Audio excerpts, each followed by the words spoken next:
We've got some great discussion here today. So, good morning, everyone. My name is Christian Corby.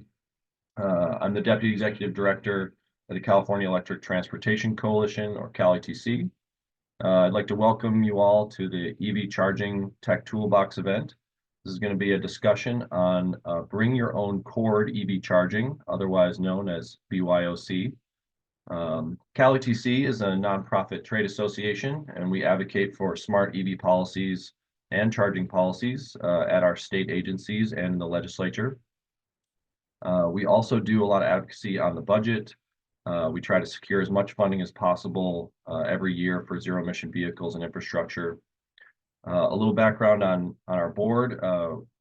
It is made up of the 5 largest electric utilities in California, so PG&E, SMUD, Southern California Edison, SDG&E, and LADWP. And we also have NCPA, or the Northern California Power Agency, and SCAPA, the Southern California Public Power Authority, who represent the smaller POUs in Northern and Southern California, respectively. Our members also span the whole EV industry, which includes major automakers and truck manufacturers, charging providers, trucking as a service companies, and many others. And we're very grateful to have you all here today to talk about BYOC EV charging solutions. And I'm also very grateful for our co-creators and co-sponsors of this event, 2050 Partners, Jim Frey, Kathleen Bryan, and Matt Zibiak. They've all done a lot of great work to get us here today, and we'll be hearing from them later too in the open discussion session. So thank you again to 2050 Partners. So let's do there we go. So feel free to ask questions throughout the webinar. You just use the Q&A box to submit your questions, and we're going to do our best to get to everything. But if we're not able to cover things, there's going to be ways to follow up with us afterwards. We've actually got we're hosting a site on the CalETC website now with ways to follow up with us, and we can connect you with our panelists. So let's do a quick survey to find out who's in the room with us today. I'll start the poll here. It's kind of good for us to kind of get a sense of who's all here. I can talk a little bit about, we developed these webinars initially because we wanted to kind of tackle some of the difficult questions around getting access to existing multifamily buildings in the state. It's kind of one of the harder barriers to overcome with respect to charging. And with that, our goal is kind of to bring together professionals from across the EV charging ecosystem and share learnings and attack pain points in preparation for the installation of what's going to be, millions of chargers necessary to support the demand in coming years. So we thought bringing all of these different folks together and being able to talk about some of these more technical, nuanced, and even new technologies would be really useful in helping develop the discussion forward. So let's see, we've got a decent response here. It looks like, I'm not sure if I end this, if it will show up for everyone to see. So why don't I just read off a little bit of what we've got. We've actually got a pretty good array. It looks like utilities are the highest at 34%. And then agency government at 25%, EV owners 23%. So we've got a really good wide array here. Charging providers at 18%, EV charging advocates at 18%. So yeah, that's kind of why we're really excited about. Oh, here, I can't share the results. There we go. That's why we're really excited about these events, because we want to bring people from many sectors across the EV advocacy ecosystem to have these discussions. So the next, there we go. Okay, so a quick agenda and kind of expectations for what we'll be talking about today. I've kind of began the introduction. I've got a little bit more to do. And then we'll do our panelist introductions. We'll have our moderated panel discussion, and then we'll tackle open Q&A. And then we'll wrap up, and there'll be a survey after you exit Zoom. It'll pop up. We really appreciate everyone filling that out and kind of keeping the discussion going and letting us know what else you'd like to hear from these Tech Toolbox events. And then if you'd like, you can stay on for kind of a more technical Q&A session for the last half an hour.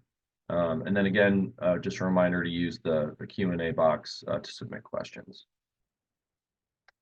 So kind of expanding on the vision and motivation for this work, I think one of the important pieces here to look at is in this kind of bar graph, the projected needs for charger counts to support 5 million EVs in 2030 is 714,000 chargers. So right now, the CEC's dashboard, the California Energy Commission's dashboard, says that we have around 152,000 chargers, of which the vast majority are level 2. It's about 138,000, and then almost 15,000 DC fast chargers. But in order to meet this goal for 2030, we need to install around 560,000 charging ports to meet those 5 million EVs. And that is a rapid expansion of charging infrastructure in a very short period of time. So part of the goal for having these conversations is to kind of decide create recommendations for the kind of this next generation of EV related code language and using perspectives from a diverse group of stakeholders. We can develop recommendations for the Cal Green Code, REACH codes, new equipment standards, or something new entirely. So again, thank you all for being here today. It's great to get this group together. So I'm going to give you a very high level crash course on BYOC charging. So the idea here is that instead of having a cord that attaches off of the EV charger, the cord would be carried in the car. So most of these chargers are typically level 2, and it's simply put, it's an outlet style charger, except is kind of described as a universal EV socket outlet. So for example, you could have a J1772 or CCS style connector, or a Tesla, which is now the J3400. So you can have that outlet with a cord with the same connectors on both ends. And this would eliminate the need for outlet adapters, which is a proliferating issue across a lot of sectors now that we're transitioning in theory towards the Tesla or J3400 standard, which seems to be the signals that we're getting from most automakers. And some of the kind of easily identifiable benefits are reducing cord cutting. So since the cord is carried by the driver, you're not going to have cords hanging out. Now, typically, cord cutting is more of an issue for DC fast charging, but it can still be a problem for level 2. And then it also reduces the possibility of fire risk through having outlets that maybe aren't either properly installed or don't have the use counts that you would need for plugging and unplugging for EVs. And then it also can help with creative parking solutions, which you can see in the last picture. Someone parked there, I think that's an Audi, not perpendicularly towards the charger, but instead you could match your cord to your car. You can, who doesn't want to have a more stylish car and cord set? So, so without further ado, let me introduce our panelists. We have Robert Cox from UNC Charlotte, and Robert, why don't I pass it to you first to tell us a little bit about yourself? Yeah, thank you. Thanks, Christian. Great to be with everyone here today. I'm a faculty member in the Department of Electrical and Computer Engineering at UNC Charlotte and direct our energy center here. I think one of the primary reasons for my interest in this area has been a lot of the work that we've been doing probably since about 2018 with Duke Energy. We work closely with their emerging technology office, looking at managed EV charging efforts, and have done some work specifically at looking at installing into streetlights and trying to utilize existing infrastructure in urban environments. And we have thought quite a bit about this bring your own cord problem and how you deal with that. So I'm excited for the conversation today and to talk about some of the work that we're doing here on the East Coast with some of our utility partners. Great. Thank you, Robert. Yeah. And Shannon? Hi, everyone. My name's Shannon Dunlaney. I'm Director of Public Affairs at itselectric, so probably one of the more non-technical members of the panel today, but can answer all of your questions around public policy and how governments can be helping to incentivize the adoption of bring your own cord models. itselectric is a 3-year-old company based in Brooklyn, New York. And we are the first company in North America to have a UL certified product that offers this bring your own cord model, which is very popular in Europe and the UK, but hasn't yet made it over to our shores. So really excited to be talking with you all today about the benefits that we see with this model. Everything from future-proofing to making our sidewalks more accessible when you're deploying these sorts of chargers in the public right-of-way. So thank you for having me. Nice, thank you, Shannon. And Daniel? Hi, my name is Daniel Engelman. Very happy to be here this morning. I'm the VP of Reliability at ChargerHelp. ChargerHelp is focused on EV charging reliability and addressing that problem, and we do that in a number of different ways. We provide operations and maintenance services for EV charging networks, so we fix broken charging stations, and in that activity, we gather as much information and data as we can to gain a better understanding of what the leading drivers for downtime are, so that we can more effectively address reliability. So we have good insight that I'm looking forward to sharing today about issues we see with cable vandalism and general cost of maintenance surrounded by cable issues that can be mitigated with a BYOC approach. And prior to ChargerHelp, I led a program called Link NYC, which was a replacement of all the payphones in New York City with Wi-Fi kiosks called Links, and gained a good amount of insight into maintaining technology equipment deployed in the right of way. And so curbside charging is also another right of way type of deployment. So excited to be here and share insights with you. Thank you, Daniel. And Rodney.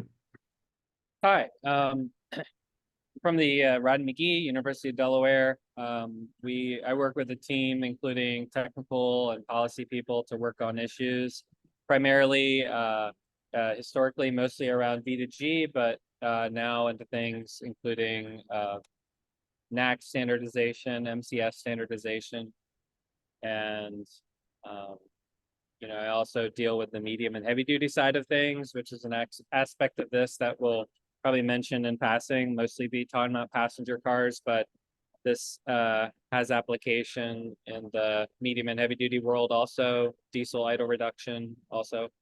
So happy to be here to talk about this today. Nice, thank you. Thank you so much for being here. Okay, so let's jump into the panel discussion. So the first question is kind of just basic and kind of level setting, but I think it's still a good one. So what's the difference between a receptacle or a traditional outlet and the EV socket outlet? Yeah, so I think just to let people know, the biggest difference here is that, you know, a traditional like receptacle NEMA 1450 there is just a connection point to the grid, while an EV socket outlet is an actual charger. It could have communication, payment, safety functions. So other than the cable being detached, the main thing to think about. And you can kind of see it there, right? The charging station for that NEMA 1450 is sort of hanging there below it. And then the cable sort of comes out of it. And there are a lot of things that come out of that that have to do with the National Electric Code that we'll probably talk about, but there's big differences in these two. Certainly infrastructure using the EV socket outlet is much more advantageous for a customer just coming up and charging, assuming that the industry adopts this model widely.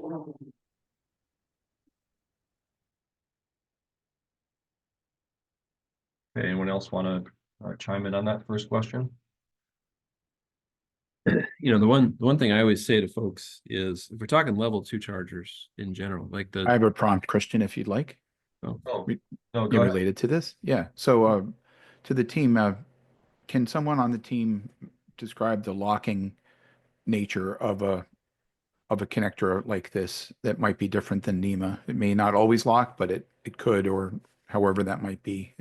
Yeah, Shannon, at least you might- at least in the SAE standards, we require that socket outlets do lock on the infrastructure side before charging commences. It is also locked, generally speaking, depending on the coupler system on the vehicle side.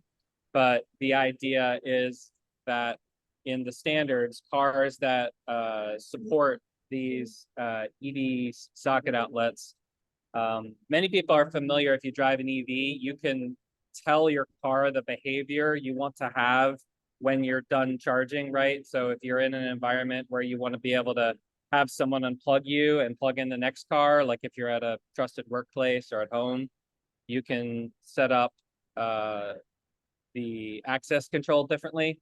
But the way to think about it, like in Europe generally, is, and where this is used in Australia and the rest of the world, is that when your doors are kind of locked, you're unable to remove the cord kind of from both sides. And then if you're in that sort of I'm ready to stop charging mode, you can remove the cable from both sides is how it's understood, basically how it works. And yeah, sorry, Robert, we kind of cut you off there for a second. Do you want to? No, totally fine. Yeah, no, it was great comments there. That I was gonna say the one thing that I often kind of tell people, level 2 charging, which is kind of our at-home, you know, if you're not familiar with it, the at-home overnight charging sort of thing. I think of it as an EVSE, which is to say the charger is really on the car at that level, right? It's a fancy light switch is really what that level 2 charger really is. And I always try to tell people that because it's a very simple piece of hardware. There may be a lot of communications that's happening, you know, that you know, for payment and those sorts of things, but it's an incredibly simple piece of hardware that is there. And I know in a lot of the work that we find, a lot of the challenges that we find in our work is because it is such a simple piece of hardware, trying to keep it reliable it can be a challenge. But it is. I think of it as just sort of a fancy light switch at some level. It's not. I think of a charger as all the electronics that go into actually charging the batteries. Most of which, if we're talking for the level two overnight sort of stuff, is really in the vehicle itself. right? Most of the really fancy electronics are there. So it is a simple thing. The comment around from a maintenance perspective on the difference between these two, the receptacle has no, monitoring or remote visibility capabilities. So if you are operating a public charging network, you won't know if that charger is down unless you send, an expensive truck roll to every site to physically view it in person. So we and our customers rely heavily on the telemetry that comes out of level 2 and level 3 charging devices, so that we can diagnose remotely and even remediate issues where possible remotely before ordering a replacement part or sending a truck roll. And so a lot of the benefits around BYOC that I think we'll get to are in reduction of those maintenance costs, and you can't do any of that with a receptacle.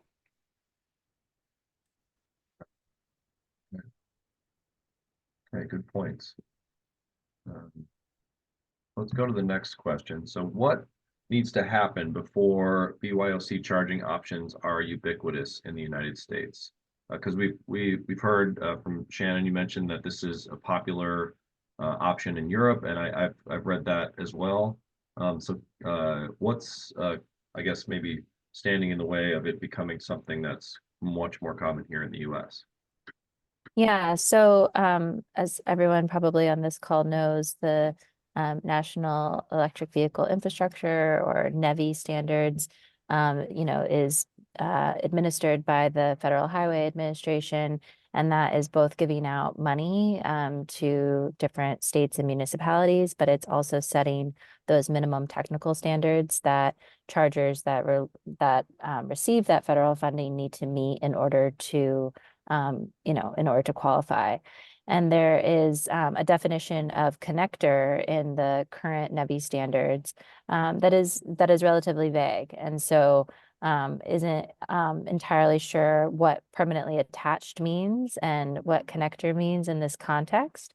And so right now, especially when you're looking not at the build out of the alternative fuel corridors, which are really much more focused on the DC fast chargers, but when you're looking at the distribution of money through the charging and fueling infrastructure, or the discretionary grant funding, that is really building out that community-based charging infrastructure that is going to include level 2 in these public areas, you really need to have that clarity and that confidence for cities that they can be selecting a bring your own cord option that is going to then qualify to get that CFI funding.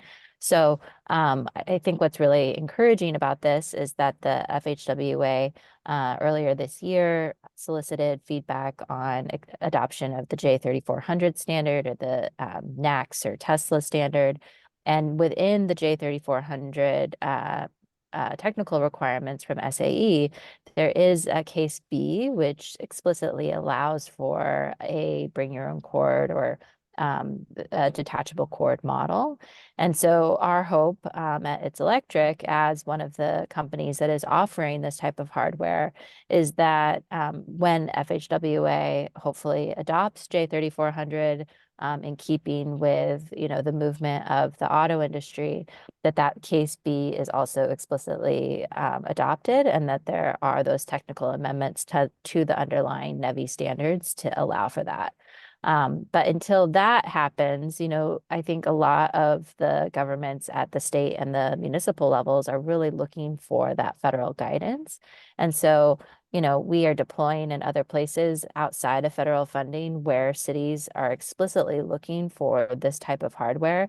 I'll point to the city of Boston, for example, where we won a competitive bid, especially because when you're looking at curbside charging, you're looking at hardware that is in the public right of way. You want to have hardware that is going to have a small footprint, which having your bring your own cord really helps with, because you're not having to have both the charger and then the charger management apparatus. So it helps keep the footprint of the charger small.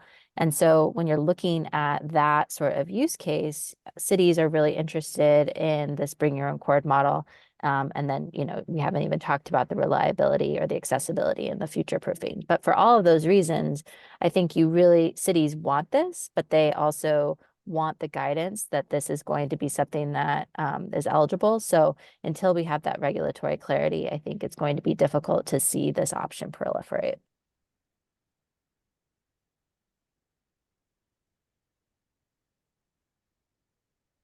Yeah, I think before December of last year, you could say that the standards for North America weren't fully describing this approach because while it wasn't disallowed by the National Electric Code, while it wasn't disallowed by our UL product standards, it wasn't described in J1772, and many regulations, RFQs, they just call out J1772 level 2, and when you use that magic terminology, that locks you into a very particular kind of connection method that's both not ready for NACs without adapters, but also is not ready for BYOC, and I would argue is not consistent with the goals of mass electrification.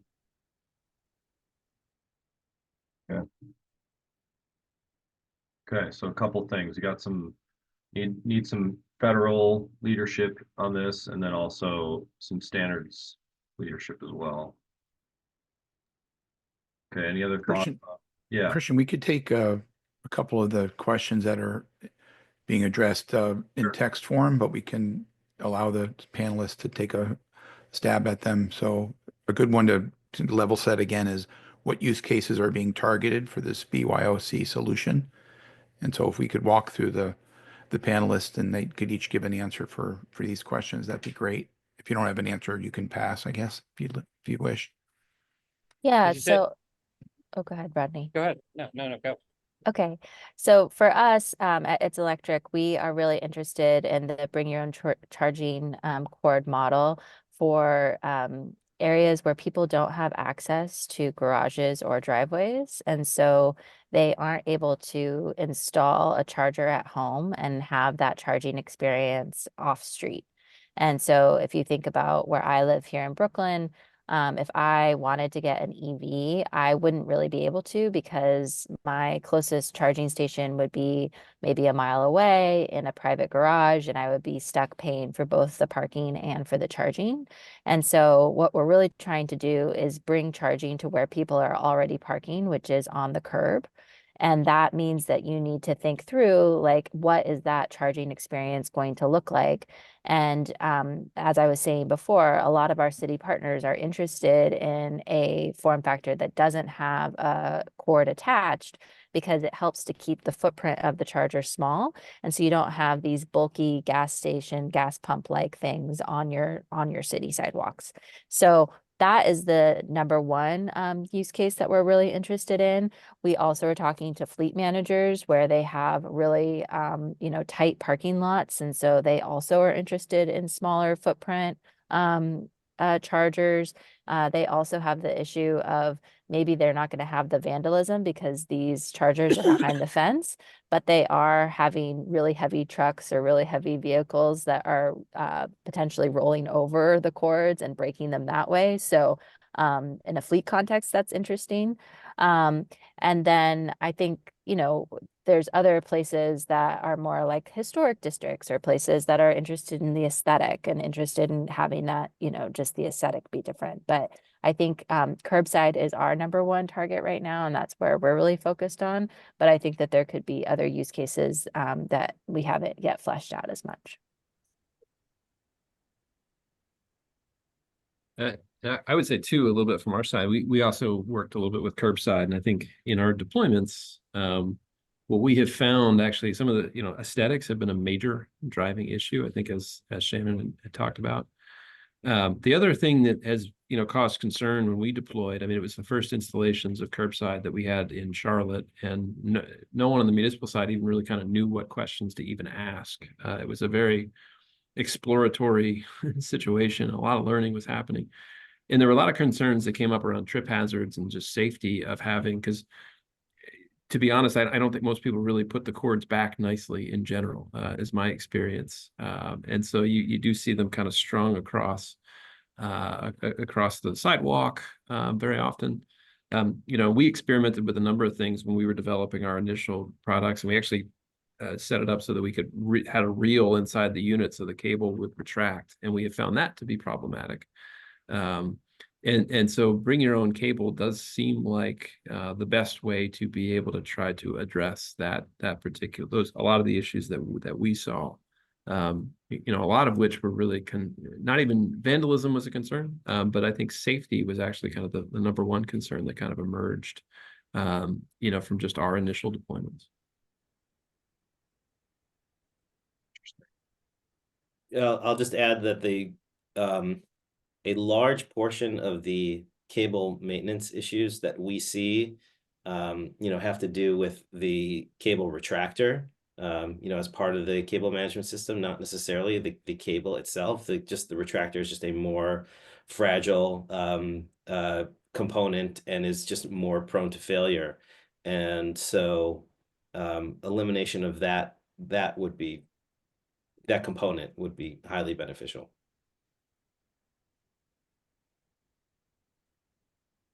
Yeah, I would say we saw the retractors being a major issue, right? And I don't know, Daniel, I'm curious. The other thing that we saw is also the handle. The little the button the in latch handle fails quite often as well. Yeah. And our hope is that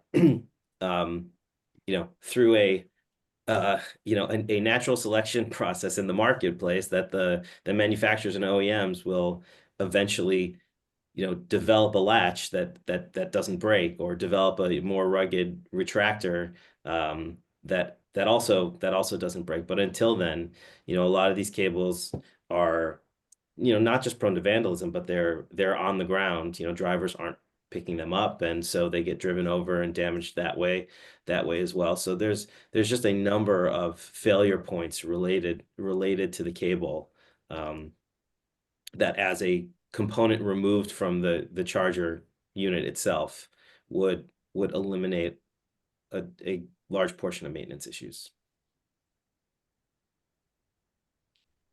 So one thing to mention is that when you have a permanently installed cable in the charging station, if that cable does get damaged, worn, right, ages out, gets, pulled up in a street sweeper or a snowplow, it then becomes a very expensive repair. It takes an expert to essentially come in and service that charging station. One of the key benefits is for AC charging for this approach is the commoditization of this equipment. So then one question was asked, what is the cost estimate to the taxpayers? This approach, turning the charging cable into a commodity, lowers the price for society one way or another, either the operators or the taxpayers or whoever's funding the maintenance of this infrastructure. The more you have there, the more is laying around, the more it's going to cost to maintain it. And if it has to be professionally serviced when it gets damaged, which a permanently attached cable would, that increases the cost. Versus if you lost your cable or it got damaged, the carry-along cable, it would, you could order a new one. It's a mass manufactured project, comes in a brown box, you open it, you're ready to go with your charging cable. You've now removed the whole professional service call out of the equation. So and that cable can be used by the driver when they go to multiple locations. So actually you should be buying less cables, because you have to have cables on charging stations that are not in use versus with cars.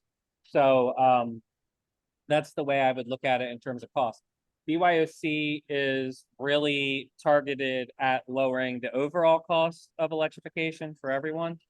Operators, consumers can take advantage of having more infrastructure out there because the maintenance cost of each charging station is reduced.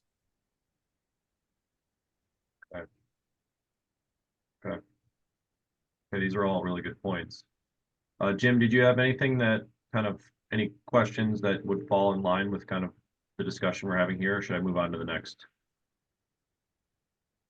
I guess the other type of question is this idea of educating the users to understand that how to organize the purchases they make with their vehicle. In this case, you may get a bring your own charger with you when you buy a car. In certain states, it may be required. Another type of facilitation is if the state reacts positively to this and they suggest that cars get sold with a bring your own cord as well. So it would be a Yeah. different form of an accessory for the vehicle. Yeah, and I'll address this. So, again, in Europe and I guess Australia, where this is more common, the cord does come in the vehicle at the point of sale. And so that is our medium to long-term goal at It's Electric, is to be working with the vehicle dealers here in the US to get that cord just included in the vehicle. But until that time, what we're seeing it as just as a customer acquisition cost. And so we're giving those cords to drivers when they, when they decide to utilize It's Electric. We're getting because we have a presence in each city where we're deploying, we just courier it over to them. I think that goes back to like the use cases where we view bring your own cord as most applicable, because we really are trying to serve residents in those cities and having that overnight charging behavior where people are treating this as their at-home charger because it's near where they already live and where they already are parking their car. And so we're not really trying to serve that tourist population that is just coming through. Those, where there would be that delay in getting the cord would be a barrier for them. So that's kind of our long-term goal with this, is to have the automakers do it, but we are going to be filling in the gap until that's more commonplace. And it's not necessarily mutually exclusive. So if you think about the portable charger, right, it has the NEMA plug on one end and then a connector on the other. There's nothing stopping you from building something that has that portable charging station that plugs into an AC infrastructure, like a NEMA outlet, but then it actually accepts the same carry-along port. So just think of it as a little stub that gives you your portable charger. So it's not like the auto manufacturers, generally in Europe, they typically only provide the bring your own cable. If the customer wants a kind of emergency portable EVSE for home, like the grandma charger, people kind of call those, then they can also buy those. States like California might say that you have to maybe provide both, like they currently, not both, you have to provide a 240, 120 capable charging station. That's compatible with this. You could think of them just separating those two components. So you have your bring your own cable, and then you have the thing that allows you to take that bring your own cable and plug it into an old 120 volt outlet for a slow charge, right? So they're not mutually exclusive. Once socket outlets sort of become the normal for AC charging, other than maybe certain use cases, maybe like at home or something like that, then the car could just be provided with bring your own cable. One of the questions that we got in the chat is, what about smart outlets, or what about improvements we could make to NEMA receptacles? That one of the issues with the new National Electric Code is providing a NEMA receptacle for future EVSE installation is no longer the best option, because they now require, it gets a bit technical, but they require a certain kind of ground fault protection on that circuit, which is not ideal for EV charging. And if you install a socket outlet EVSE, then you're able to have less nuisance trips, is the best way to kind of explain it. You wouldn't want to use, all of you have tried to have Halloween lights in their front room, know what happens if it rains in your yard, you get the tripping. And so when you use NEMA receptacles, you're at that very sensitive trip level. EV socket outlets, because of how they work, are in a safe way allowed to use a different kind of threshold, which causes less nuisance trips. So we really want to get away from charging cars off NEMA receptacles. It's a good bridge technology for electrification, but there's a lot of things that aren't logistically great about it. Even making it EVSE ready, it's not a great solution. We really want the connection into the charging station to be hardwired for a whole bunch of safety reasons. And then the output to the car, which is now on the safe end of the system, that's where you can have the bring your own cord.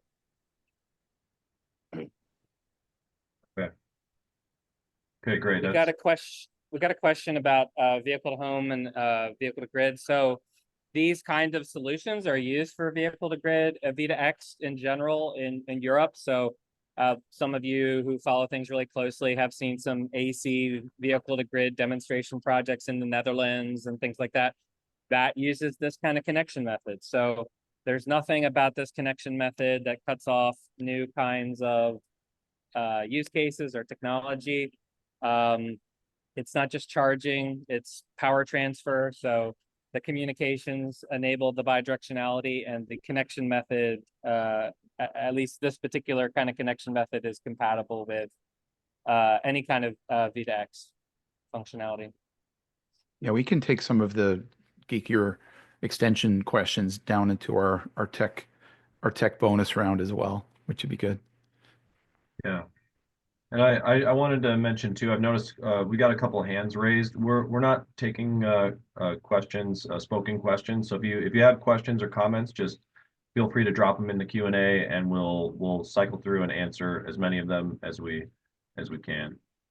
So we got a question from Alicia about three-phase, and so I thought we'd touch on this tangentially. The SAE universal socket outlet approach does mean that medium duty infrastructure could be three-phase. So what I mean to say is the SAE standards, which are using this, we should probably say the terminology here. On your vehicle, you have an inlet. What plugs into the inlet is a connector. That's the real technical terminology. On the infrastructure, it's a socket and a plug, okay? So the socket and the plug on the infrastructure side is, for the EV, is the same one used everywhere in the world. There's only one in use currently, and what we use for North American standards is the same one used in Europe, Australia, India. It's even the same, on the vehicle side, it's different, but on the infrastructure side, it's even the same as used in China. So it's the only thing, this particular bring your own cable for AC charging on the infrastructure side is the only thing we have that's a truly international connection method. And what we've adopted for North America in the SAE standards is we only allow the use of those combinations. And that particular kind is three-phase capable. So that means that if you had a bigger parking spot for a fleet situation, you can now have AC charging for class 3, 4, 5 vehicles that goes up to 52 kilowatts. And you can still charge passenger cars single phase. So if you're a school district and you have a bunch of these charging stations, you could charge a school bus at 52 kilowatts and a 15 passenger van at 20 kilowatts off at the same station.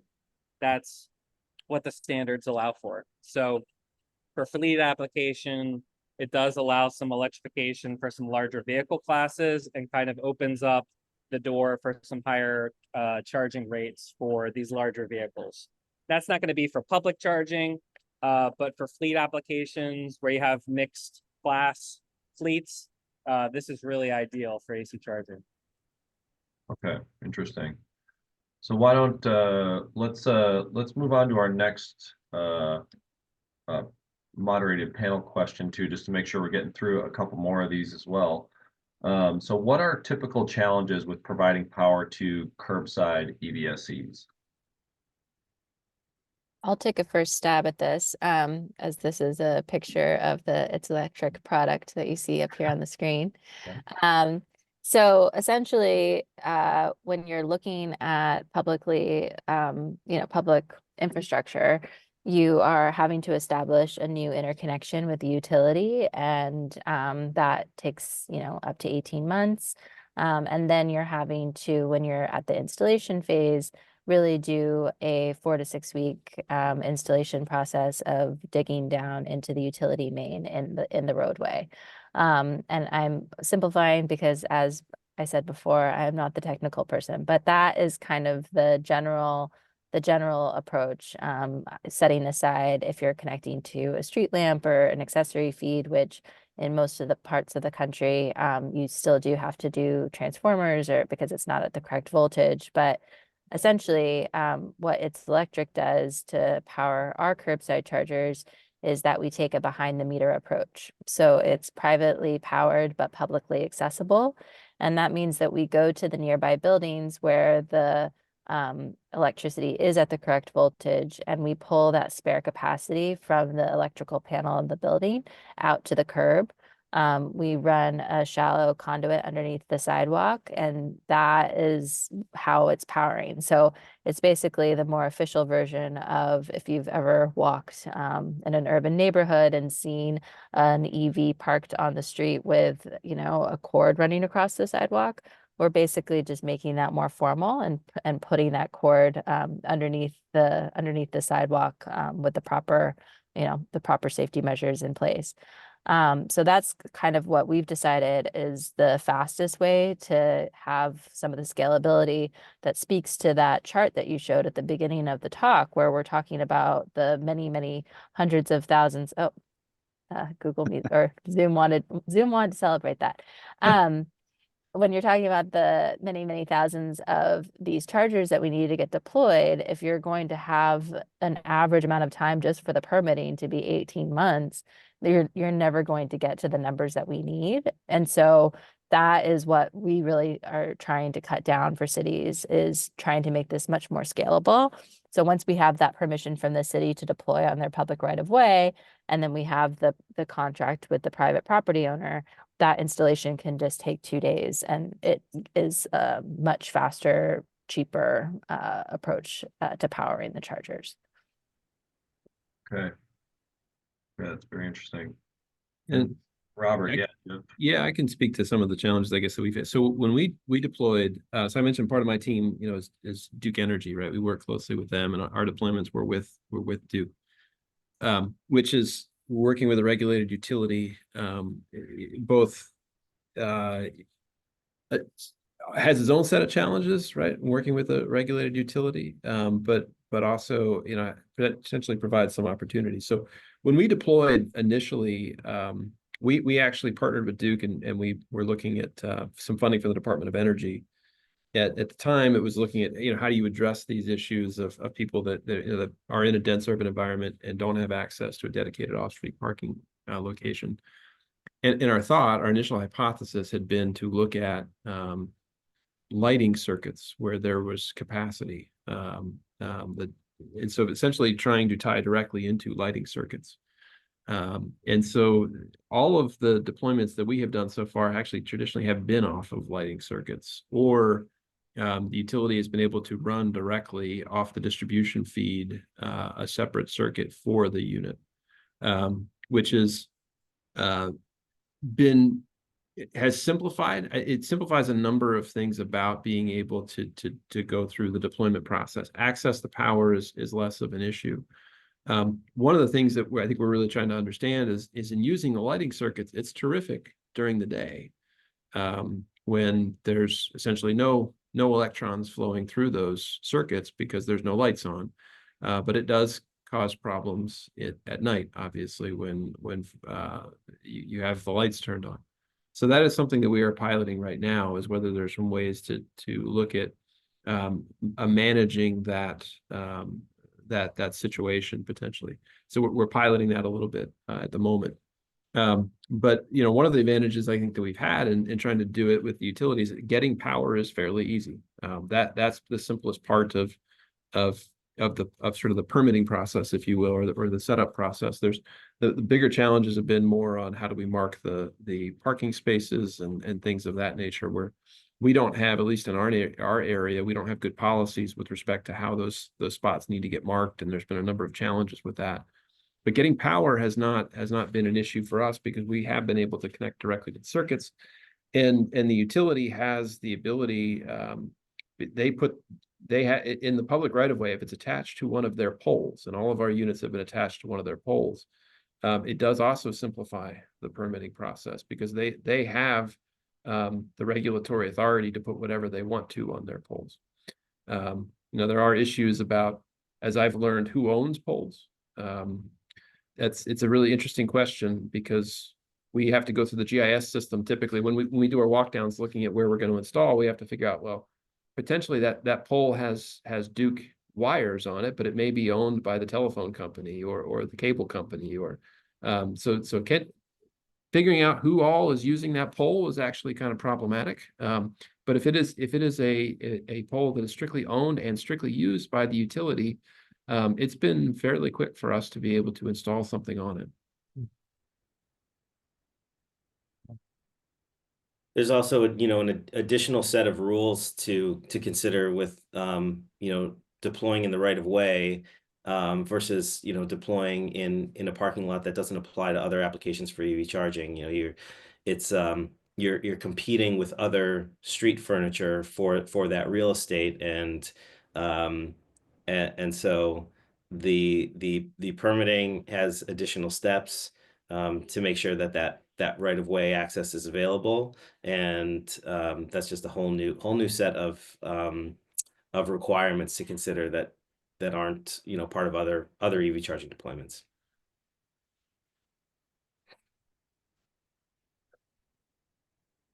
Yeah, interesting. Definitely in our work with utilities, we've definitely run into some right-of-way issues. That's absolutely a big challenge. Okay, so why don't we take question 4? Is there a cost difference between corded EVSE and BYOC EVSE? And does this differential come mainly from the initial cost, the first cost, or maintenance costs? I can address the maintenance side of this. So, a typical cable replacement cost is, for DC, anywhere from $2,000 to $4,000, depending on the manufacturer, and for level 2, anywhere from $200 to $1,000. And the cable is not a component typically that can be repaired at a subcomponent level. So if there's a pin broken, if there's the latch, the connector latch is broken, or if the cable is cut or damaged, or any of that, all of that is a full cable replacement. So there are some novel approaches that we've seen, to 3D printing latches, and some of the manufacturers are selling latches individually because that's a component that's, has a higher failure rate. But in generally, those are sort of the costs that we're seeing. ChargerHelp published an annual reliability report that, I'd encourage people to take a look at. If you just Google ChargerHelp reliability report, you'll find it. And one of the things that we found, we looked at all of the data across the, anonymized data across our technicians' work orders that we've addressed for service appointments, and we found that about 9% of all the observable charging station damage was related to the cable. Another 9% was relatable to the connector, and that's in comparison to other, common areas of damage, which are the screen, the payment system, or the cabinet, which were also in that range. But if you take that, 9% rate of failure across your entire fleet of, public chargers as a charge point operator, then you can start to calculate what the cost of cable maintenance is going to look like on an annual basis.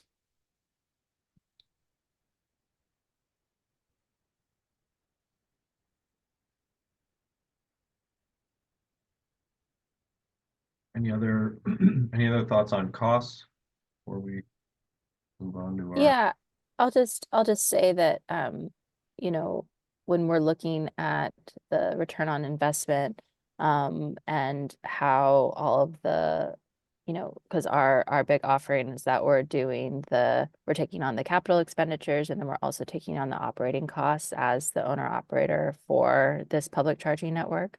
And the key thing is really finding the ability to deploy in places that are going to have high rates of utilization. And so deploying on the curb is going to get you that 24/7 potential utilization rates.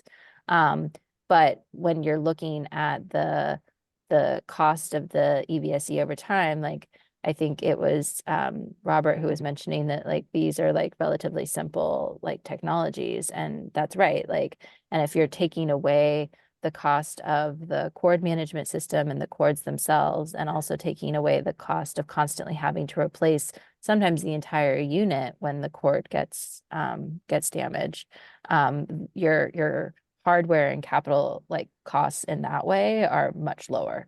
And so for us, giving every single driver their own cord and even replacing those cords when those cords get, you know, damaged or vandalized, that is a much simpler path to viability with this model than the alternative.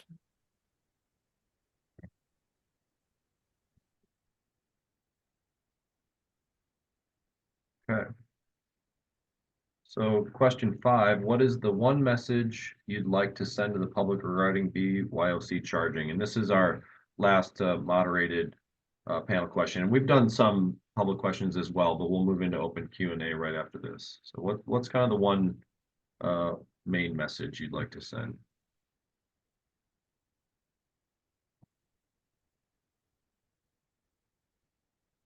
They're so polite, Christian. You're gonna have to call on them. Question, yeah. Yeah, I'll go first. Yeah. I would just say that this is new technology here, but it's not actually new technology. And so there's lots of experience with this. And I think that it also is a good example of performance standards versus design standards. So putting into place something that is going to allow the different types of connector inlets on the car side to evolve over time, I think is a really important thing to give people the confidence that the public charging infrastructure that we're deploying today is not going to be obsolete before the end of the hardware's useful life. So, and I also think that it is, yeah, just the public confidence in the technology should be there because of the global experience with it.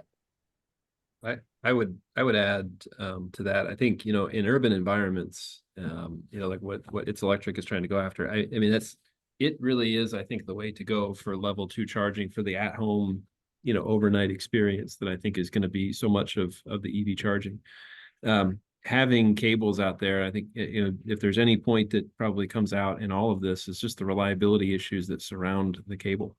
And I think the cost differential to the previous question, I think ultimately, particularly from an O&M perspective, an ongoing maintenance perspective, is going to be wildly different, I think, in the long run. And it probably our conclusion is that it's the way to go. It removes a lot of potential concerns, and it significantly decreases the reliability concern from the infrastructure provider's perspective. That it is the future. I guess I would draw or point the public towards the analogy of everything else that we charge, you know, every device that we charge is bring your own cable. And so it's a different scale, but it's a proven model. You know, you don't plug things. There isn't a cable dangling everywhere for things that you need to plug into. There is a receptacle and you know, your device, or you bring your own cable to plug it in. So why should this be any different? I think one of the ways I think about it is right now with a lot of level 2s, you have a parking garage and you're like, okay, we're going to install some charging stations. What are we going to have? 1 or 2 per level. We'll put them over there. They'll be in like a corner. That way, you know, we'll make them EV only so that, you know, other ICE vehicles don't park in them. We'll put them over here so they're not in the way of the sidewalk. there's all these things we do because we found the perfect spot to shove 2 level 2 chargers or 3 or a row of 5.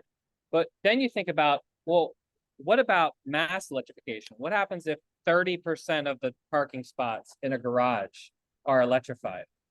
That's when this really shines, because you're going to be installing charging stations in the dark corner over there. You're going to be installing them somewhat near the sidewalk. You're going to be putting them in more of the charging spots. You're not going to get that, grassy spot, in the front where we put the attention, right? And that's really where you look at you start to think the maintenance becomes a big aspect of this. Where is the cord kept when it's not in use becomes a huge aspect of this. So it's really pointed at BYOC is not for the easy places to install charging stations. If you got a nice, place right in front of your building where guest parking is, where you got that EV charger right on the, with all the grass and space, you can do permanently attached cables. Certainly certain kinds of public infrastructure, it might make sense. But this is really about having the ability to have grid integrated vehicles, which means we want vehicles to be plugged in when they're parked so that they can charge when energy is cheap, so that they can charge when there's excess renewables. And to do that, we have to have cars plugged into the lowest cost infrastructure in order to have the most charging ports. This is generally a same kind of argument for AC charging versus everybody DC fast charging, but it's also an argument for strategies that reduce the cost of AC charging infrastructure and ongoing maintenance of that. So that's kind of how I really look at the message. This is not for the easy installations that we've already sort of cherry picked already in the industry.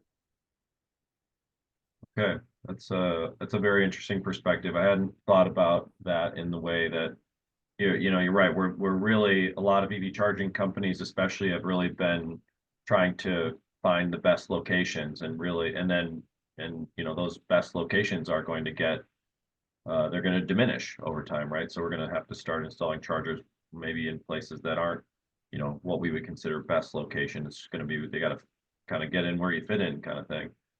So I see that really as that's a very good perspective. So I think that was the last moderated question. So we can switch to open Q&A, and I'm not sure, Matt or Jim, if you guys have some questions on deck. I know we've got a lot coming through, so feel free to take it from the top.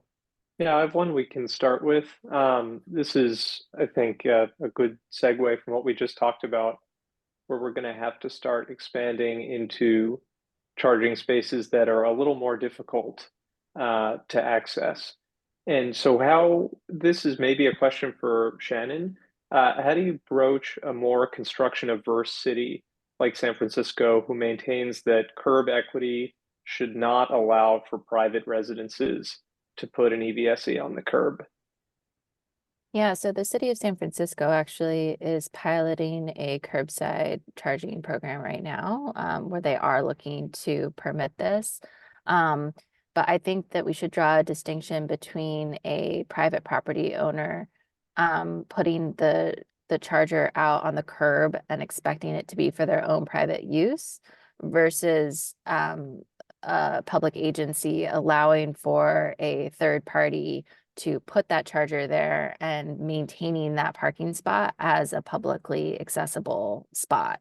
So I think that the city of Philadelphia, for example, really tried to do the privately deployed and like only for that particular owner curbside charging, and that did not work because there was pushback on the fact that they were essentially privatizing that public space. And so what we really are trying to do is thread that needle between how we power the chargers potentially through privately sourced power, but maintaining that space as a publicly accessible space.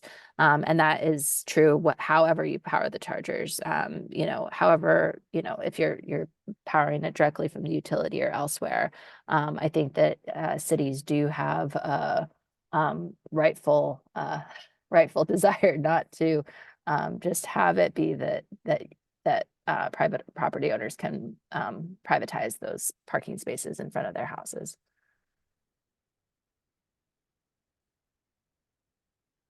Great. So Philip asks, we really need to dig into smaller NEMA receptacles. These are the 20 amp versions that are more physically robust for a lot of cycles. 20 amp ready to go, 18, 16 amp delivery. Can the team compare and contrast the smart 20 amp receptacle versus a BYOC EVSE, specifically around the readiness for load management, the readiness for future V2G AC export, things like that. So NEMA 20 amp receptacles versus Yeah. BYOC EVSE. So you did bring up V2G. You cannot do, by the North American regulations, you can't do V2G with a NEMA receptacle. So you can't backfeed power into a receptacle like that. Only a permanently wired EVSE, meaning permanently wired to the infrastructure, which BYOC stations are, that would be used for V2G. They generally are installed. And so if you put a NEMA receptacle in a garage and then someone buys a level 2 EVSE with a NEMA 1450 and they plug that in, that by the National Electric Code regulations, SA regulations, it would never be allowed to do V2G. It could do V1G, but the utility, the thing that authorizes the backfeeding has to be permanently connected, which means the charging station, which in this case is just the logic behind that socket outlet with bring your own cable, is eligible for reverse power flow, but the NEMA would not be. I mentioned earlier in some of my chat responses, due to changes in the National Electric Code in 2020, whenever you use a NEMA receptacle, you're going to be limited to, you're going to be required to have a Class A GFCI, which means you're going to have that much lower trip threshold, which means you're going to have nuisance charging. It certainly may have problems if the car is wet or other kinds of situations where the ground fault current would be increased. The BYOC station would function like a permanently installed level 2, where it's allowed to use that CCID 20, and that should reduce nuisance tripping. So the smart outlet might get you a few things that we have with BYOC, but it comes with some disadvantages in terms of, I would say the two big ones are probably, three big ones are the lack of bidirectionality support and the increased nuisance trips during charging.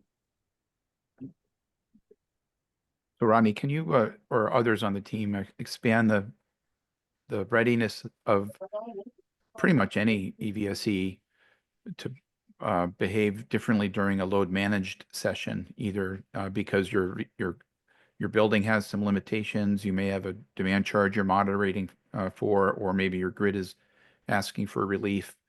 So yeah, this idea of an EVSE behaving one way versus a smart receptacle. Yeah. So, I mean, there, you could have a lot of different kinds of smart receptacles. But generally speaking, whether that receptacle is smart or not, if a dumb car plugs into it, it's going to expect to be able to draw if a 20 amp outlet, it's going to expect to draw 16 amps. If there's some kind of coordination with telematics or communications, yes, they could agree to charge at a lower rate. But if you have a socket outlet EVSE, you don't have to have any assumptions on vehicle to car communications.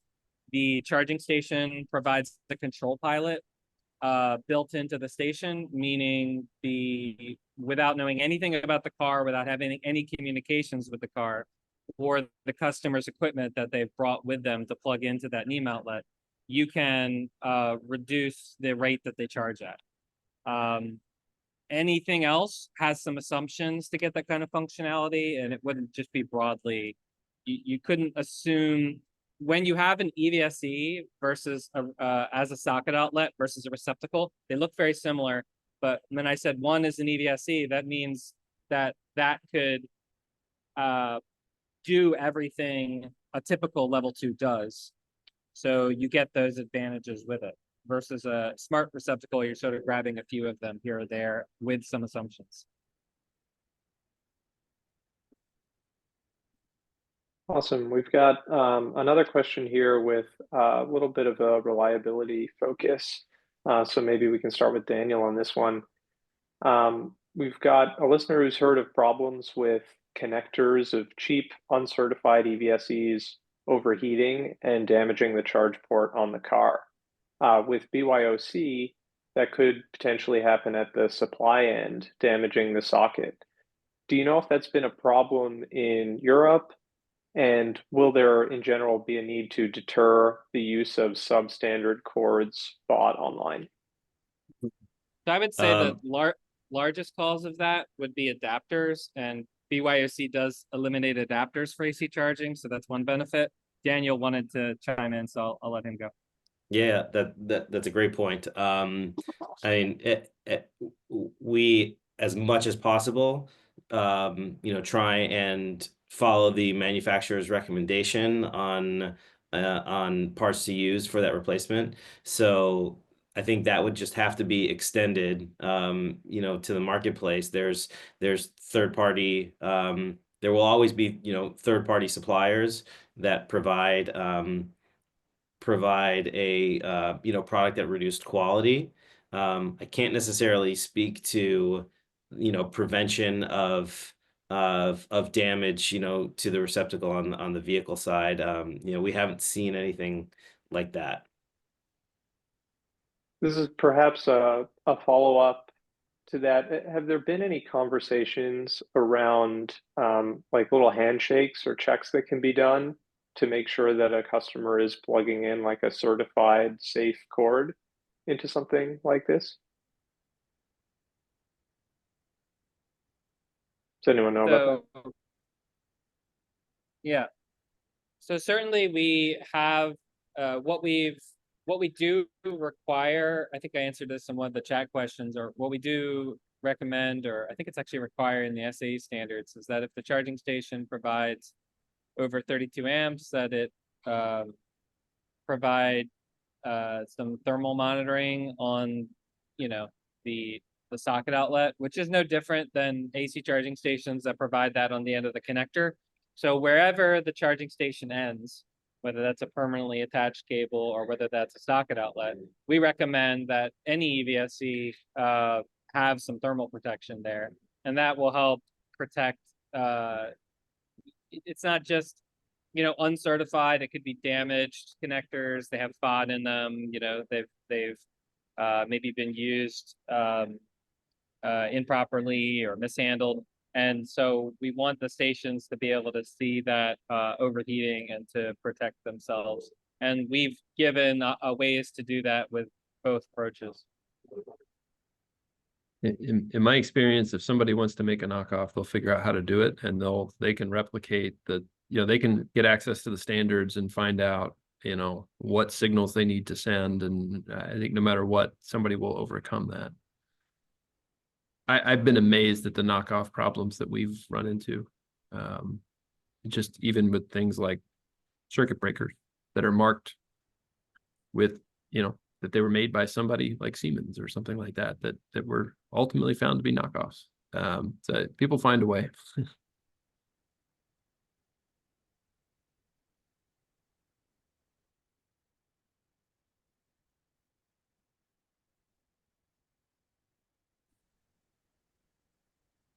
Jim, did you have a follow-up thank question?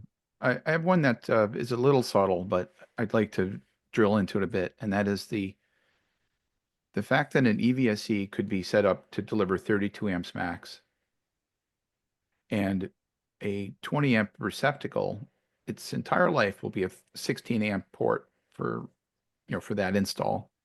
And as time of use charging windows change, as winter peaks change, and we end up with shrinking charging windows, based on time of use rates or other issues. The long dwell dreamland that we're in a big parking lot, may be shrinking because of these different things. And if we have to, we might need to rush it to get charging delivered quickly, more quickly than before. And the idea that an EVSE has the opportunity to charge at a faster rate when available might give us a chance to chase shrinking time of use windows in order to satisfy a larger parking lot. So I'm just thinking out loud about larger current capability EVSEs under load management, satisfying customers better than a forever 16 amp socket.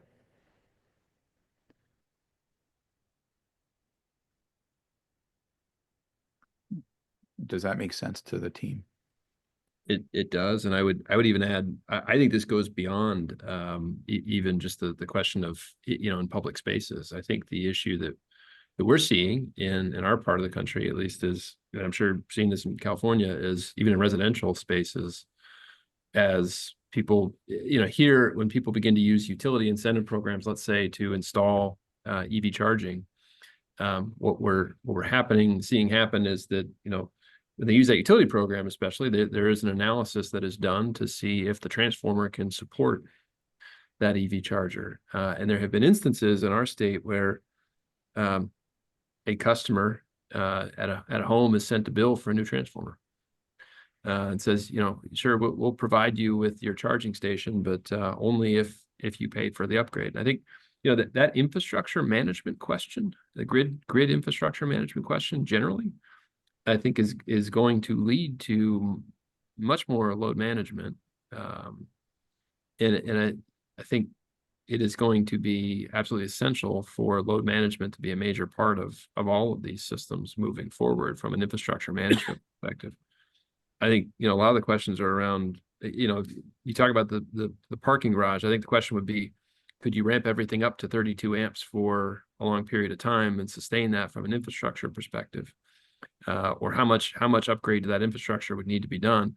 I think a lot of the load management features are going to be essential for trying to manage that build out and to be able to make that work.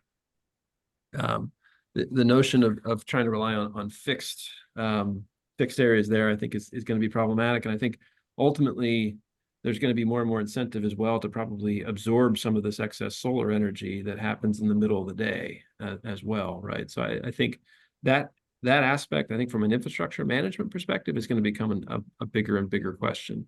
And the ability to have flexibility there is going to be absolutely essential.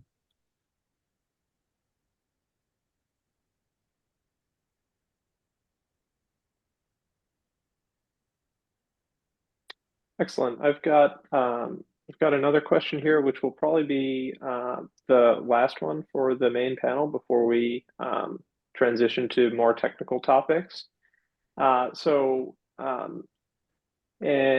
An attendee here talks about a BYOC cord that had some logic on it that did the authentication and billing. So does itselectric have logic in its cable as well? And do European cables generally have onboard logic? Well, you've asked a technical question that is going to be difficult for me. I believe that the J3400 standard has the LIN-CP requirements that are going to do some of this. Is that right, Rodney? That's a geeky answer. You're on track for a geeky answer here. Well, is that correct, Rodney? I might be wrong. Yeah, there is a way for cables to be smart with LIN that it's in published standards. So that's correct. It would allow for what we call a cable node, which is where the cable could be, you know, you have the charging station, the cable and the vehicle, and it's a 3-node conversation instead of a 2-node.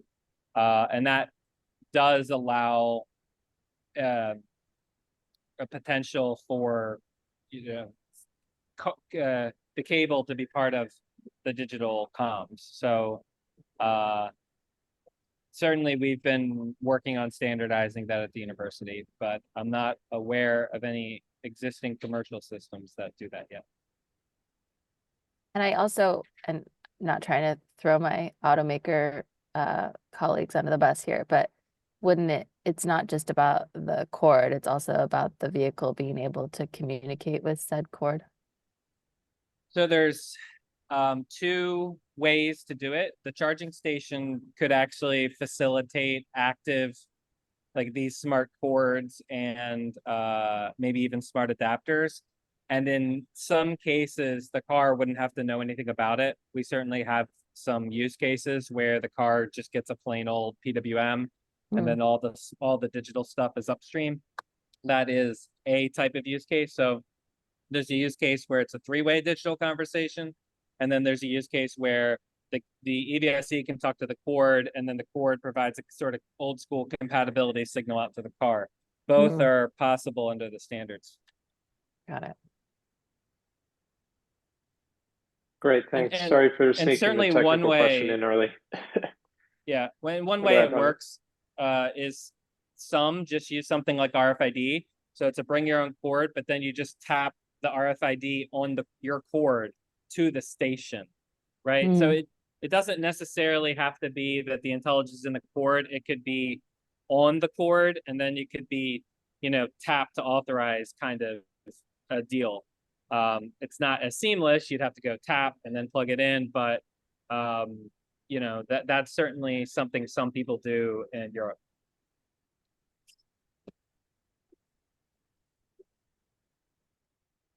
Okay, well, we're getting close to the end of our regular session. We've still got an additional bonus technical session in the last 30 minutes, but why don't we go ahead and kind of start with a little bit of a wrap up here. I know we kind of asked like the panelists already what was, one main takeaway you'd want to share, but just kind of after this open discussion, or is there anything else that you think we haven't quite covered? So just kind of some final thoughts from our panelists. And why don't I'm gonna call on someone here just to keep things moving. So Rodney, why don't you start us off?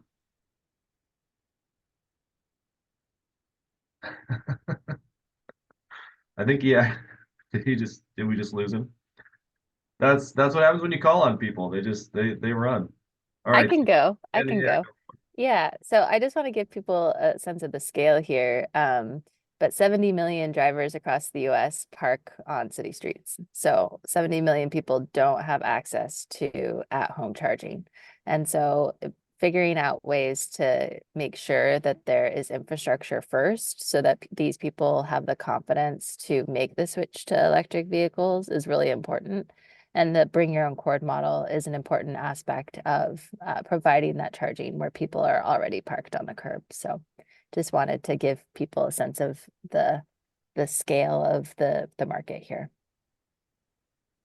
I can confirm I am one of those people that parks on the street. And there's actually a couple of people in my neighborhood even that have been running their cords out of their windows and across the sidewalk. So this is already a thing, as we all know. Robert, how about you? Well, I mean, yeah, it's a great point about the scale of the market. And, I think the one takeaway I guess I would have again is I think that the market is large. There's a lot of people that are in this scenario. And I think if we don't act, you're going to see, a lot of what you described as, cords running across the sidewalk and not in particularly safe ways. I think the big thing is the reliability ultimately is, so much of the reliability issues kind of center around the cable.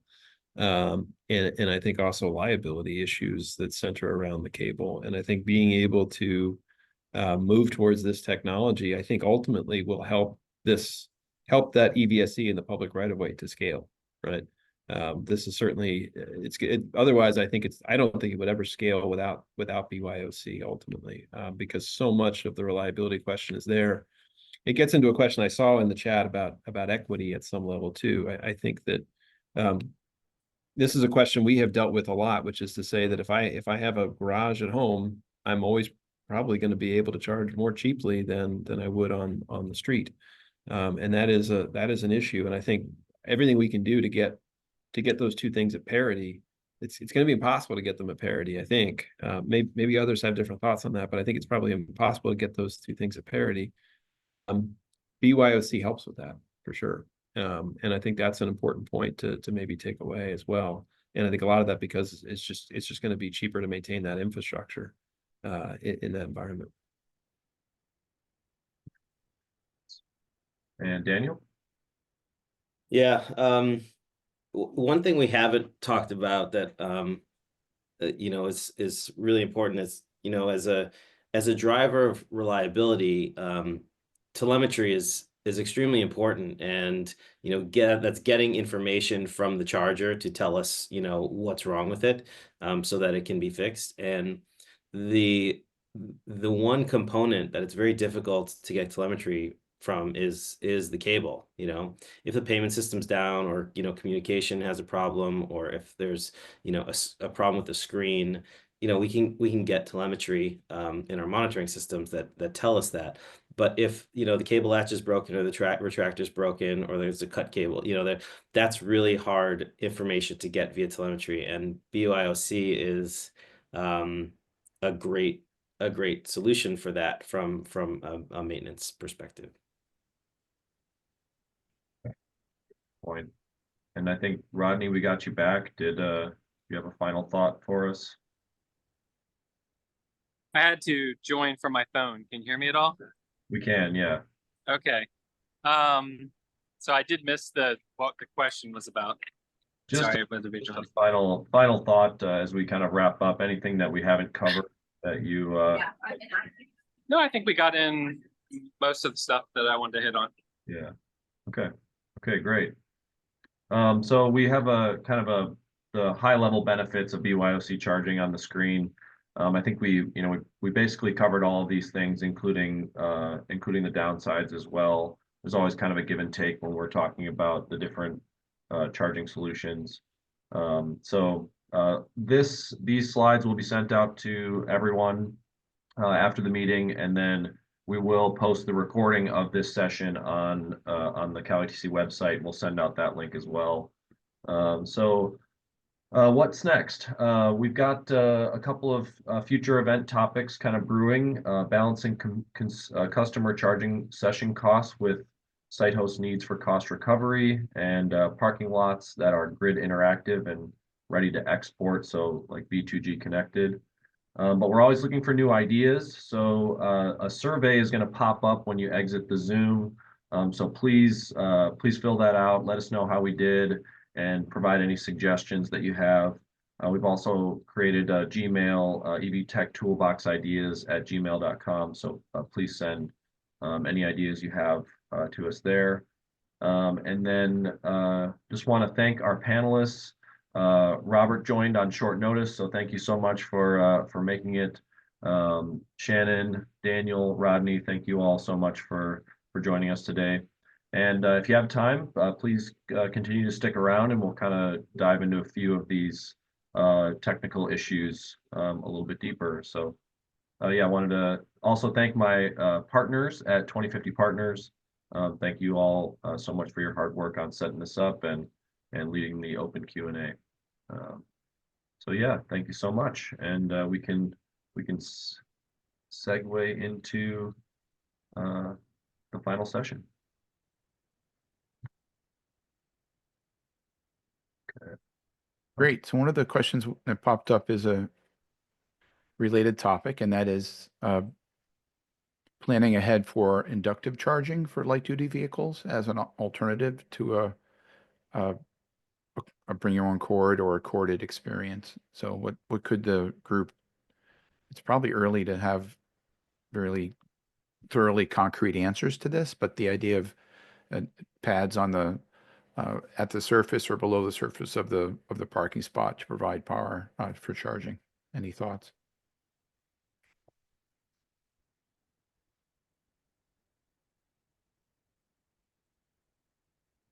I mean, I don't know a lot about inductive charging, but I mean, it would eliminate a number of maintenance issues. I presume it comes with its own complications, but yeah, at a very high level, many of the issues that we see today would be eliminated. I think we would, see the electrical wires and poles buried before we would expect like electric vehicle charging stations to be buried in the ground. I'm skeptical that's going to be a lower cost in terms. Look how expensive it is anytime you tear up the road and bringing them via conduit and plugging in. But I guess we'll have to see that technology deployed to see how the cost really functions with that.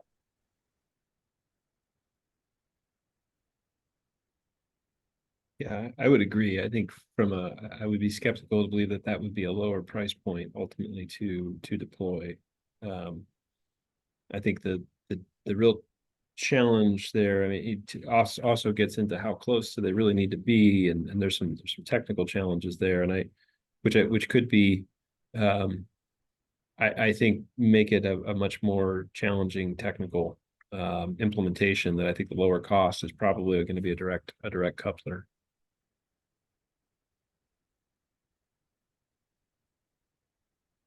That's great. I've got another question here, shifting gears a little bit, talking about three-phase. So there's a question, do current vehicles support three-phase charging, or do they need a special onboard AC/DC converter? And as a utility that provides curbside charging, many times our easiest service point is to pull from is three-phase. So can anyone speak on the three-phase capabilities of current vehicles? Or maybe talk more about BYOC three-phase? Yeah, having nothing to do with BYOC going forward, all NACS vehicles are required to support 277 volts as derived from 483 phase. So just in general, installing EV infrastructure with the phase out of J1772 infrastructure, much like Chatham, for example, the default assumption will be 277 support, which means you don't need intermediate customer and transformers. Same thing with vehicles that support. So it's really a future looking thing so that we can pull AC charging and DC stations from the same 480 277 feed from the utility. And that's where the standards require. And that's consistent with existing Tesla vehicles. Now, for vehicles that support three-phase, that's more on the medium heavy duty side.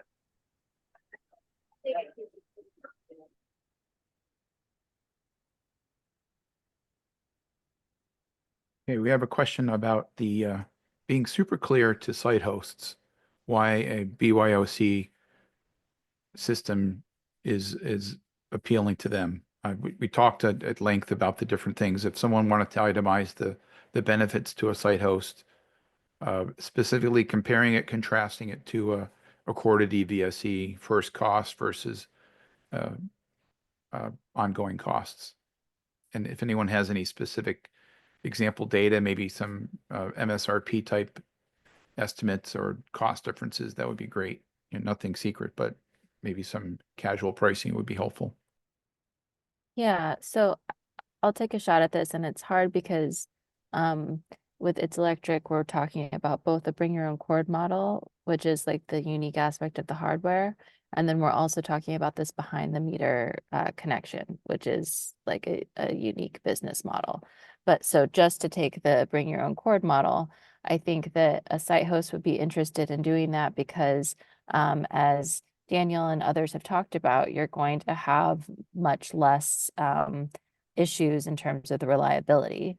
So you're going to have fewer, you know, if it's on the curb or if it's in a private parking lot or a private garage, no matter what, you're going to have fewer tenants or fewer members of the public who are upset because your charger is down, because your charger is going to be more likely to be up and reliable. So I think that that's kind of the big one, but it's going to also depend on the structure, right? Like It's Electric is an owner operator of our charging network, but a lot of level 2 EVSE providers are doing charging as a service, or they're selling the hardware to a particular person, or a particular site host. So that reliability and like where that that onus lies is going to shift in terms of like how the charger is getting deployed and like who is funding that, who is funding the operation. So the site host, if they're working with the owner operator like It's Electric, they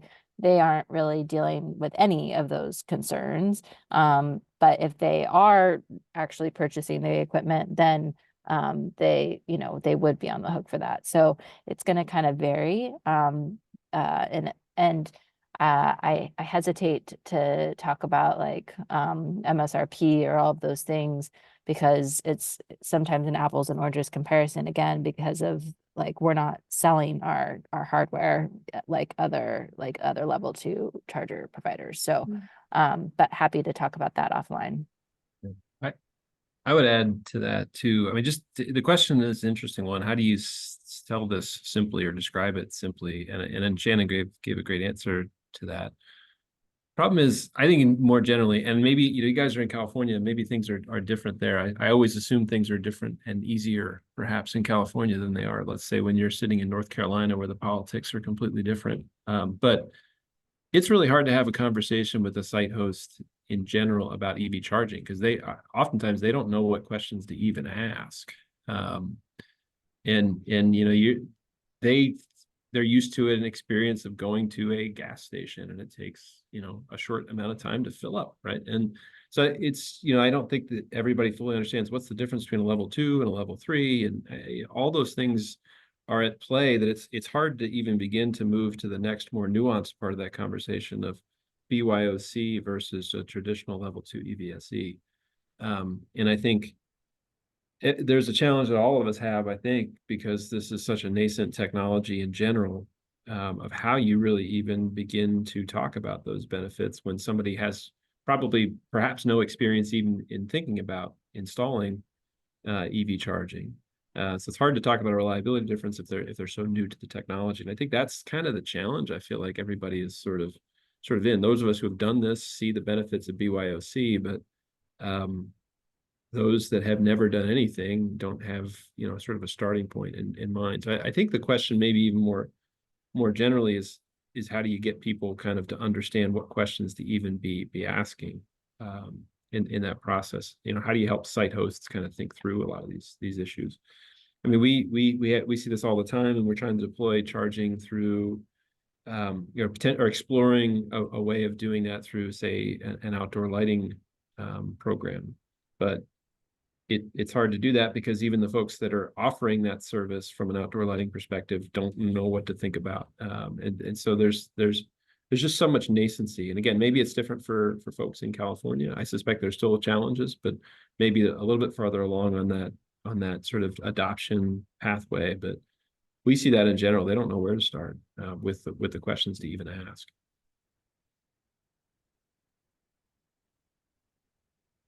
Yeah, it's a really great point, and I think it's getting at what we're trying to do here in just giving lots of general education about this technology to people who are involved but might not know the latest. So I agree that it's good to be mindful of that. And in a related kind of readiness question, I've got a question here about 277 volts and kind of regulatory readiness around that. The person here has asked, I've heard that J3400 includes 277 volts, and Rodney mentioned it earlier, but wondering how that's coordinated with some cars being able to accept that voltage and others not able to accept that voltage. Is there some extra handshaking that goes on there? Or can anyone speak to if 277 is allowed on the regulatory side at this point? Yeah, if the standards call out SAE J1772, then obviously no, you have to use J1772 connector. If it calls out, you know, NACS, NACS stations some of them are already 277. The NACS vehicles, including the ones made by third parties, are required to support it. There are other reasons J1772 cars may not be able to, legacy cars may not be able to connect to newer infrastructure beyond 277. So, for example, there's things that Tesla charging stations do that trip up other cars. And in our standard, we require all those things so that they are interoperable. I guess the point is if your car was designed for BYOC, if your or if your car was designed for NACS, it will be able to support any of the voltages defined in the standard. But there, unfortunately, the only way to truly know with a J7072 car that you can charge off of it is to charge on a station that has a J7072 connector, because those vehicles didn't come with BYOC. Those vehicles didn't. Those vehicles don't necessarily support plugging into a Tesla station. So same with DC chargers. So I think really that's the way to look at it. Is unfortunately J7072 is kind of in the CHAdeMO situation, and you kind of have to focus those cars using infrastructure that they're designed for, and then after that you kind of have to focus on the other 95% of the electrification and moving forward with the vehicle connector for passenger cars based on NACS. I had a question too about the NACS standard, since my understanding, please correct me if I'm wrong, is that the locking pin for NACS is in the car. So I would guess in a BYOC situation, the locking pin would then be in the socket outlet, not on the cable.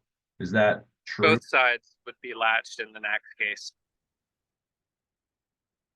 Right, both sides. So not the cable, right? The cable would not have any locking pins on it. No. Okay. Yeah, my last question is a amalgam of a few here. We feel like Tesla's DC charging experience is very interesting, where you just show up, you just plug in and you go. There's no e-commerce process to go through to complete the to get the charging session started. We talked in general about this opportunity for digital connection between the vehicle and the charging infrastructure through the cable. Maybe Rodney, I guess, can you articulate the future of AC plug and charge and describe it so that it can be compared against the Tesla DC charging experience?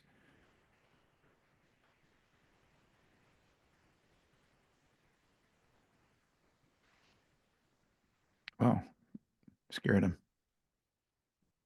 We lose him again. I think that little bit goes back to the question that we were talking about before, that I tried to wade into with the LNCP as being part of the J3400 and the different ways of having the plug-in charge. The other way that is being discussed with how to do this is the ISO 15118, which is also another sort of plug-in charge standard that is being considered. But I think for all of this, there's both the standards that we can have on the EV charging side of things, but then also the corresponding standards that need to be on the vehicle side of things. And so that's kind of when my product people are talking to me about this, like those are the sorts of issues where we can do lots of things on the EV side, but then I don't know if it's NHTSA or it's like some other regulatory agency that would need to kick in on the vehicle side to make that work. But Robert, correct me if I'm wrong. No, I mean you're correct. I mean, and the standards aren't set up fully to do that, right? So that's why it's a future discussion. I was just trying to kind of help characterize what the future could look like in this case. It's a good question. I think, one of the things that, this gets back to even, I think a previous question, I think is kind of getting site hosts to understand the differences. You thinking about your question, I think one of the things that always kind of comes to mind, when we start to talk to people about deploying is I think of like what ChargerHelp is doing, what we're doing, it's you're not trying to do a fast charge per se, right? You're trying to do sort of a long-term overnight charge. It's a level 2 environment, as opposed to the Tesla scenario where it is meant to be a fast charge.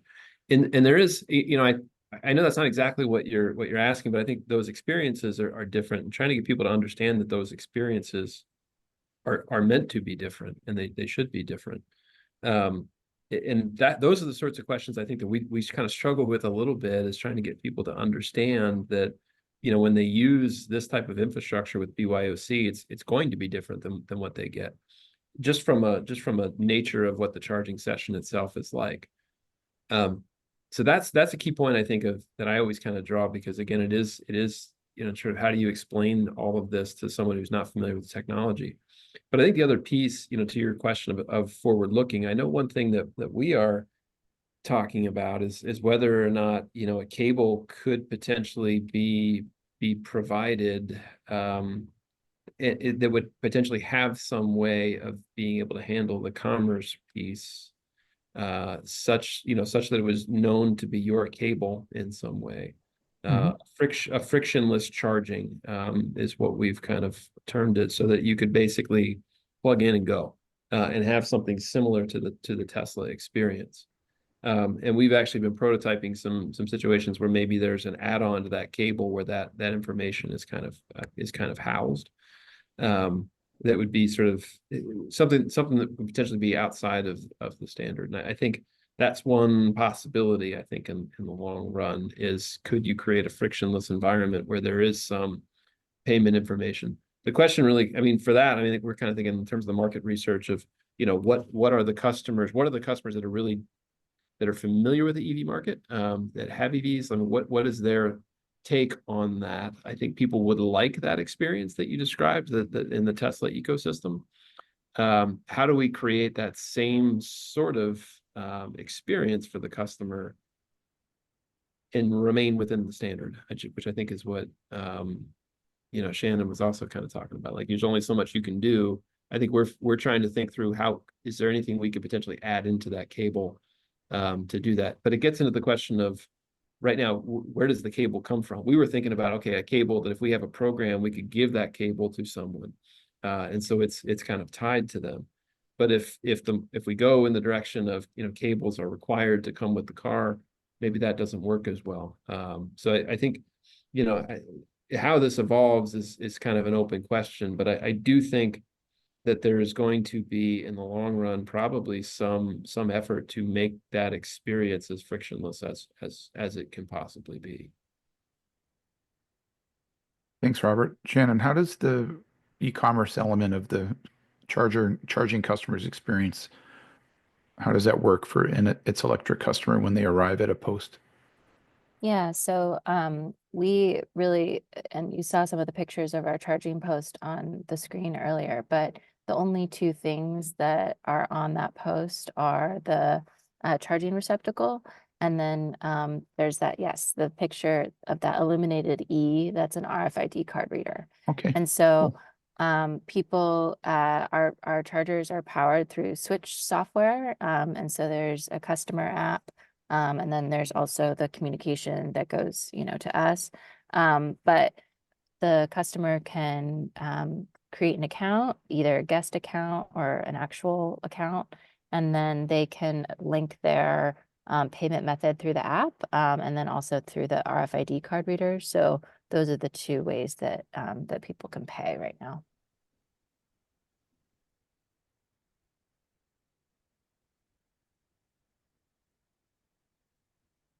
Yeah, some great answers there. I have kind of a related question. We talked about making the charging experience frictionless for the customer.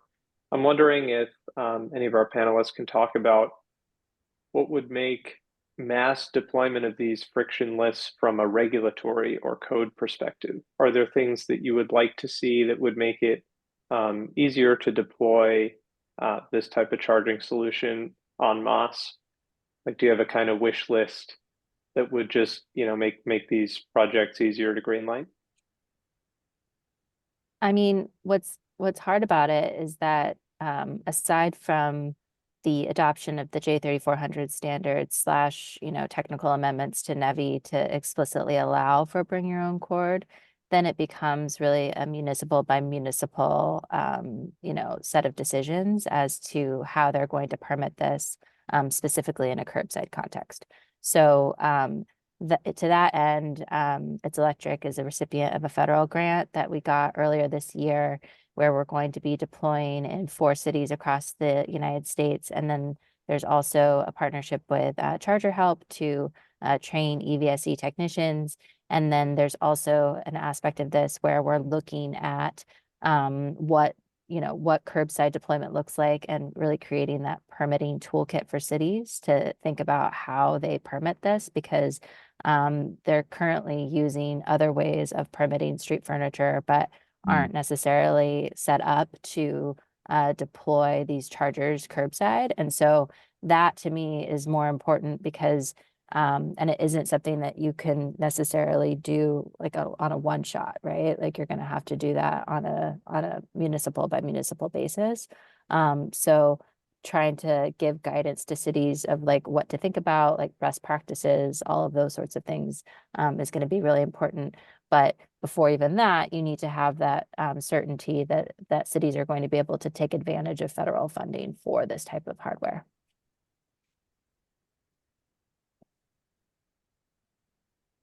So Rodney texted me because he can't get back in for some reason, but he wants to talk about the GFCI struggles related to receptacles, and there's 2 different GFCI levels. There are 5 and like 20 or whatever. But the idea is the industry is still reeling from discussions related to this from the NEC. We have an expert on the call who's in the attendee list, Bryce. He'll be able to provide some feedback on what the NEC code making panels have just recently resolved, and we'll make sure we present that as an element in our takeaway materials at the end of the event.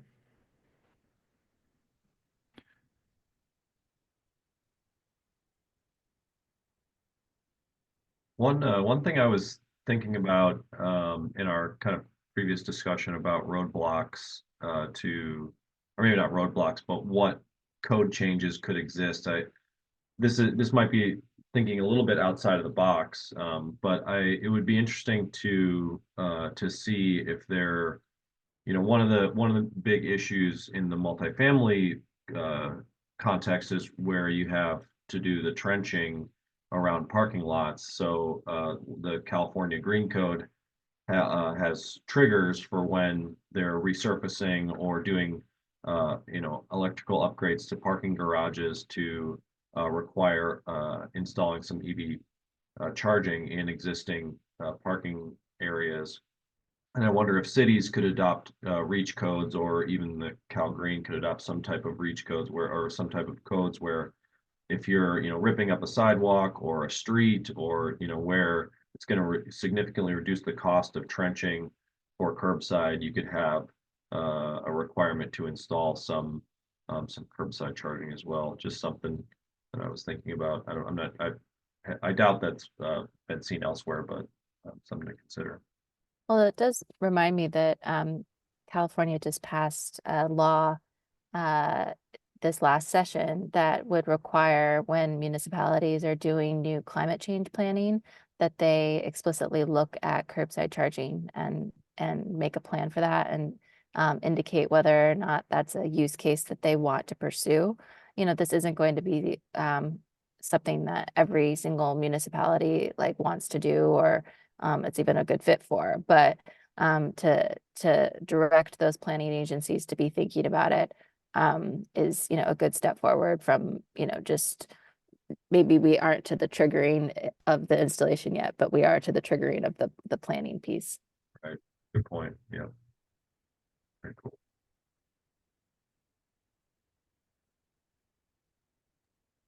Yeah, I think that wraps up the questions that I can see. Thanks, Christian. Okay.